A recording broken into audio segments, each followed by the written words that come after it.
উত্তর দিনাজপুরের রায়গঞ্জ শহরের মিলনপাড়া স্পোর্টস ক্লাব ময়দানে এক বর্ণাঢ্য ও তাৎপর্যপূর্ণ হিন্দু ধর্মীয় মহাসমাবেশ অনুষ্ঠিত হলো। হিন্দু সমাজের আয়োজন সমিতির পক্ষ থেকে আয়োজিত এই সমাবেশে উপচে পড়া ভিড় লক্ষ্য করা যায়। মূলত আধ্যাত্মিক চেতনার সাথে সামাজিক দায়বদ্ধতাকে জুড়ে দেওয়াই ছিল এই সম্মেলনের মূল উদ্দেশ্য। এই দিনের সম্মেলনে বিশেষ গুরুত্ব দেওয়া হয় পঞ্চ পরিবর্তনের আদর্শকে। বর্তমান সমাজে আদর্শ নাগরিক গঠন ও জাতীয় সমৃদ্ধির লক্ষ্যে পাঁচটি বিষয়ের উপর জোর দেওয়া হয়। বক্তারা উল্লেখ করেন, ভারতের নিজস্ব পণ্য বা স্বদেশি ব্যবহার এবং পরিবেশ রক্ষায় পরিবেশ সংরক্ষণ এখনো সময়ের দাবি। এর পাশাপাশি একজন সচেতন মানুষের নাগরিক কর্তব্য পালন, সমাজের সর্বস্তরের সামাজিক সমন্বয় স্থাপন এবং পারিবারিক মূল্যবোধ টিকিয়ে রাখতে পরিবারের প্রবোধ গুরুত্ব অপরিসীম। এছাড়াও অনুষ্ঠানের অন্যতম মূল আকর্ষণ হিসেবে ছিল পবিত্র রামশিলা। মহাকাব্যিক রামায়ণে স্মৃতিবিজড়িত রামেশ্বর ও ধনুষ্কটি অঞ্চলে সেই ঐতিহাসিক রাম সেতুর কথা স্মরণে রেখে এদিন ভক্তদের দর্শনের জন্য রামশিলা প্রদর্শিত হয়। ইটাহারের বাসিন্দা মোহিত মাহাতো এই পবিত্র শিলা নিয়ে অনুষ্ঠান প্রাঙ্গণে উপস্থিত হলেও সাধারণ মানুষের মধ্যে বিপুল আবেগ ও উদ্দীপনা দেখা যায়। রামেশ্বরমের সেই পবিত্র মাটি ও পাথরের সঙ্গে ভগবান রামের লঙ্কা জয়ের ইতিহাস ও শিবলিঙ্গ স্থাপনের ধর্মীয় মাহাত্ম্য এই দিন বক্তাদের আলোচনায় উঠে আসে। তবে এই যে শিলাটি বর্তমানে দেখানো হচ্ছে, সেই শিলাটি কতটি সেইখান থেকে আনা হয়েছে কিংবা এর পিছনে কোনো বৈজ্ঞানিক ব্যাখ্যা কোনোটাই প্রদর্শিত করেনি বিগ নিউজ বাংলা। তবে সমাবেশের কেন্দ্রবিন্দু যেটি ছিল এক মহাবিশাল হোমযজ্ঞ। যজ্ঞের পবিত্র মন্ত্রোচ্চারণ এবং আগুনের শিখায় এক পবিত্র পরিবেশের সৃষ্টি হয়, যেখানে কয়েক হাজার মানুষ সমবেত হয়ে প্রার্থনা করেন। ভক্তদের বিশ্বাস, এই ধর্মীয় আচার মানুষের অন্তরের কলুষতা দূর করে, সামাজিক ঐক্য দৃঢ় করে। তবে রায়গঞ্জের মিলনপাড়ার স্পোর্টস ক্লাব ময়দানে এই সুবিশাল যে সমাবেশ, তার নৈপথ্যে হিন্দু সমাজের আয়োজন সমিতি যে তাদের পক্ষ থেকে যে ব্যবস্থাপনা, কয়েক হাজার ধর্মপ্রাণ মানুষের সমাগম হলেও গোটা অনুষ্ঠানটি অত্যন্ত সুসম্পন্নভাবে সম্পন্ন হয়। তবে এই ক্ষেত্রে অনুষ্ঠান কমিটির যারা আয়োজক ছিলেন এবং এখান থেকে যারা রামেশ্বরম থেকে সেই পাথর এনেছিলেন, তাদের বক্তব্যটা আগে একবার শুনে নেব।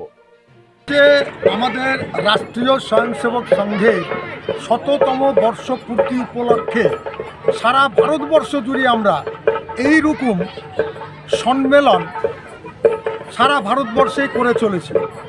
তারই অঙ্গ হিসেবে আমরা সকাল থেকে শোভাযাত্রা, বর্ণাঢ্য শোভাযাত্রা, মঙ্গল কলস যাত্রা ৯টার থেকে শুরু করেছি। তারপর আমরা এখানে গীতা পাঠ, ভগবত পাঠ, হনুমান চালিসা পাঠ এবং ভজন কীর্তন করবার পর আমরা ভারত সেবাশ্রম সংঘের স্বামীজিদের দ্বারা বৈদিক শান্তি যজ্ঞানুষ্ঠান আপনি দেখলেন এখনই আমাদের শেষ হলো।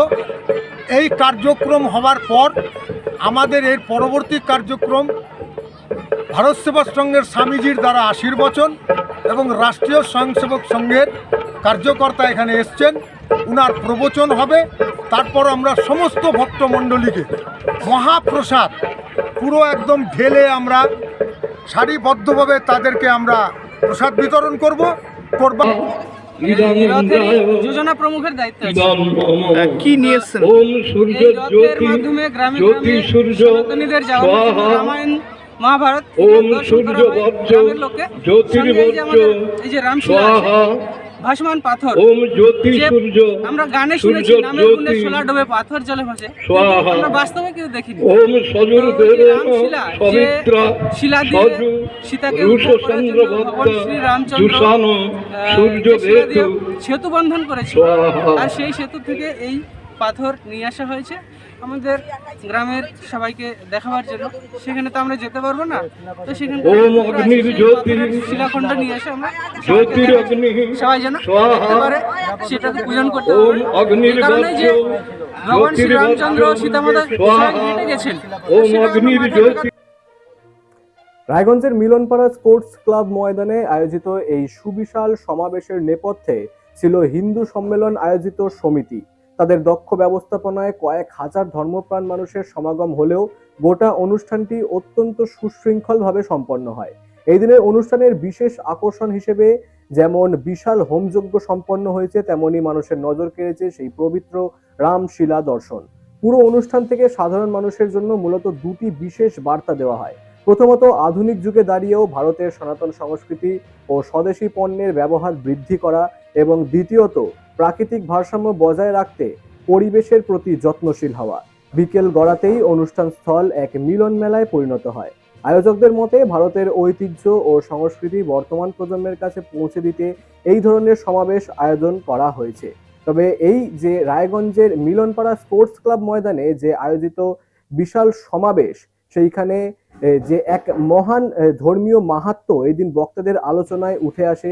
বিপুল সংখ্যক মানুষের এখানে আবেগ ঘটে, এবং এখানে রামেশ্বরমের যে পবিত্র মাটি ও পাথর যেটি আনা হয় সেটি ছিল দর্শকদের কেন্দ্রবিন্দু। তবে বর্তমানে রায়গঞ্জ শহরে এই যে মহা হিন্দু সমাবেশ ঘটানো হয়েছে দুটি মূল বিষয়, অর্থাৎ পরিবেশ সচেতনতার দিকে এবং নিজেদের সংস্কৃতি এবং ঐতিহ্য রক্ষার উপর যে জোর দেওয়ার বার্তা দেওয়া হয়। রায়গঞ্জের এই ধর্মীয় সমাবেশ থেকে এক অনন্য দৃষ্টান্ত স্থাপন করলো এই দুই বিষয়ের উপর জোর দেওয়ার ঘটনাটি। তবে এই যে সমাবেশ ঘটনা হয়েছিল, সেই সমাবেশে প্রায় কয়েক হাজার মানুষ এখানে জড়ো হয়েছিলেন এই সমাবেশের মধ্যে উপস্থিত থাকতে, সেই সমাবেশটাকে সম্পন্ন করতে, নিজেদেরকে সমাবেশের অংশ হিসেবে নিজেদেরকে জুড়ে নিতে। তবে এত সংখ্যক মানুষ থাকা সত্ত্বেও গোটা সমাবেশ বেশ সুষ্ঠুভাবেই সম্পন্ন হয়েছে। পশ্চিমবঙ্গের পরবর্তী আপডেট জানতে চোখ রাখুন বিগ নিউজের পর্দায়।